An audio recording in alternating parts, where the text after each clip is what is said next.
ओम राधा कृष्णाभ्याम नमः। हम लोग ये सुन चुके थे नृसिंह पुराण की चर्चा, उसमें जो कथा वर्णित थी उसकी चर्चा में ये सुन चुके थे कि जब सूत महाराज जी व्यास जी के शिष्य आए तो तमाम ऋषिगण जो व्यास जी के दादा परदादा जिसमें सम्मिलित थे, उम्र में काफ़ी अधिक बड़े काफ़ी अधिक बड़े थे। वे लोग उन कथावाचक सूत जी के आगमन पर खड़े हो गए, उनका स्वागत किए। तो भारद्वाज जी ने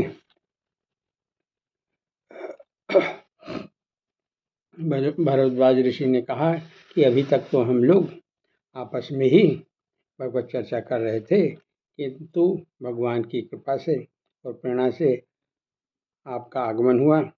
अब आपका मंगलमय जब आगमन और दर्शन हुआ तो अब आपके श्रीमुख से हम लोग भगवत चर्चा और कथा सुनेंगे।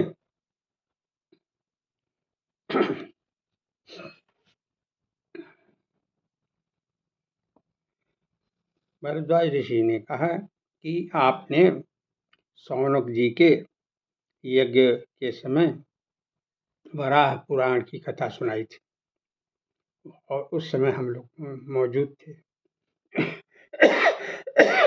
और हमें जो है उस कथा में आनंद आया था।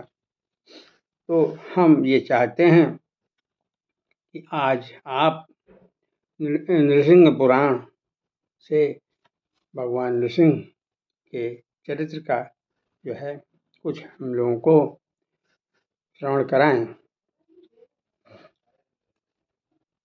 यहाँ पर कथा के जिज्ञासु या श्रोता जो हैं जब प्रश्न करते हैं तो कथा पर प्रारंभ होती है। ज़्यादातर कथाओं में प्रश्नकर्ता शौनक ऋषि रहे और उत्तर देने वाले और कथा कहने वाले सूत जी रहते आए हैं। श्री नृसिंह पुराण की कथा में मुख्य प्रश्नकर्ता भरद्वाज ऋषि हैं।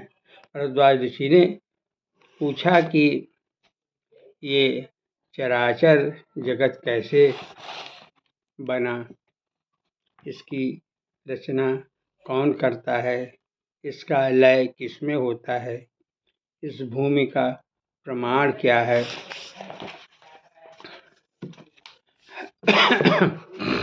भगवान नृसिंह किस कार्य से प्रसन्न होते हैं। इस प्रश्न का समाधान करें। अब प्रश्न इतने अच्छे अच्छे किए गए हैं, इसमें सबसे महत्वपूर्ण है कि भगवान नृसिंह किस कार्य से प्रसन्न होते। अब इस प्रश्न का उत्तर, इस प्रसंग अभी हम लोगों को उपलब्ध हो पाता है कि बाद में, ये तो देखते हैं, लेकिन इसमें देर सवेर इसका उत्तर जो है इस प्रसंग में दिया जाएगा। इस प्रकरण में जब प्रश्न पूछा गया है तो कथावाचक इसका भी उत्तर देंगे, ऐसा जो है परंपरा है। इससे पुनः प्रश्न किया कि इस सृष्टि का आरंभ कैसे होता है, इसका लय कैसे होता है, किसमें होता है, युगों की गणना कैसे होती है, चारों युगों का स्वरूप क्या है और कलयुग में धर्म की क्या स्थिति है। देवता लोग नृसिंह भगवान की उपासना किस प्रकार करते हैं।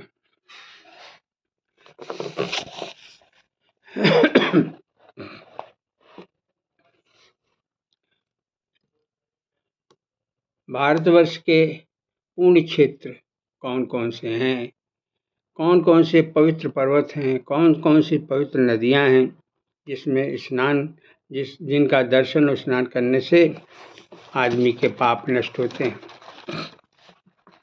देवताओं की सृष्टि कैसे, मनु, मनवंतर, विद्याधर आदि की सृष्टि कैसे हुई?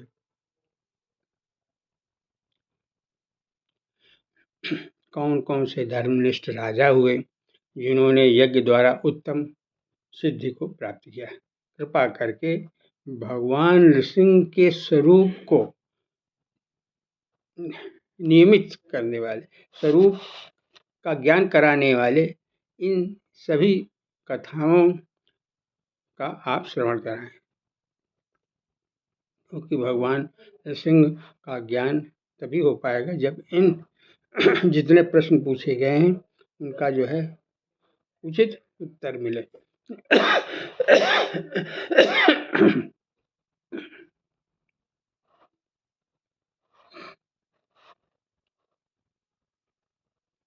तो ये प्रश्न सुनकर के सूत जी प्रसन्न हुए और कहे कि व्यास प्रसादात जानामि पुराणानि तपोधन तम प्रणम्य परोक्षामि पुराणम नरसिंहकम।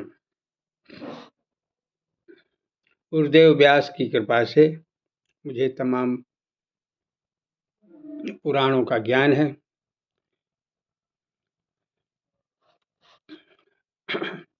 और उन गुरुदेव जी को नमन करके मैं आपको नृसिंह पुराण का वर्णन कर रहा हूँ। इसके बाद एक भगवान वेद व्यास के लिए एक बहुत अच्छे छंद या की रचना की गई है, जिसकी प्रशंसा कथावाचक महोदय ने भूरि भूरि की। वो इस प्रकार है, भगवान व्यास जी के लिए जो छंद या श्लोक बना है वो इस प्रकार है। पराशरयं परम पुरुषं विश्वदेवेति योनिं विद्यावन्तं विमलमतिदं वेद वेदांग वेद्यं सस्वच्छान्तं शमित विषयं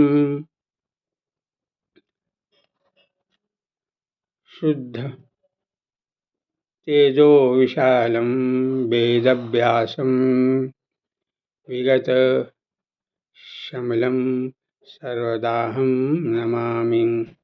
भगवान व्यास का पहला विशेषण है कि वो वेद तत्व क्या है। वेद तत्व, भगवान तत्व, हरि तत्व का ज्ञान कराने वाले हैं और हरि तत्व के ज्ञान कराने वालों में वेद पुराण इतिहास भी सम्मिलित हैं। इन सब के आश्रय से ही भगवान हरि या परमात्मा का ज्ञान होता है। इन वेद पुराण का भाष्य लिखने वाले, निरूपण करने वाले भगवान वेद व्यास हैं। तो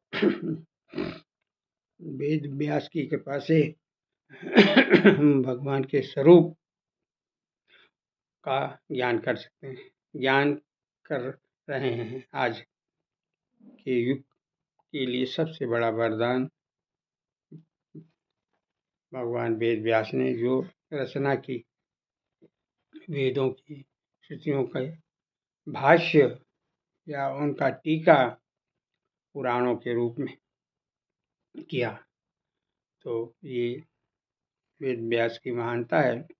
और उन पुराणों की वजह से, जिसमें नृसिंह पुराण भी एक है, हम जो है नृसिंह पुराण के अंश का जो है रोज थोड़ा बहुत सत्संग सुधा में चर्चा करते हैं। बोलिए नृसिंह भगवान की जय।